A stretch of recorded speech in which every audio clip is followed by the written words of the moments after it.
Piawak kan indah. Apaan kecik apa kau kecik suami kau? Apaan lah dia nya tangka.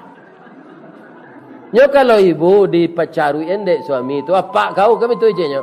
Apa lalamo meninggal dah jan udah sabit.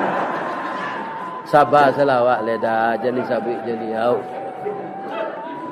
Ya kan? Amak kau je. Amak pergi beralik baru dah kamandau.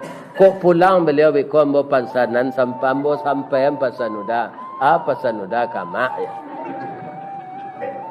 Pandi kau ambola PSD nyo dah udah lai sarjana. Aja lambo dah. Kan itu gunanya udah berpendidikan tinggi bagi ilmu dah tu jambo. Itu jawabnya. Gilo kau je. Kami tu je nya tu. Yo malang na udah dapat bini gilo tu lah.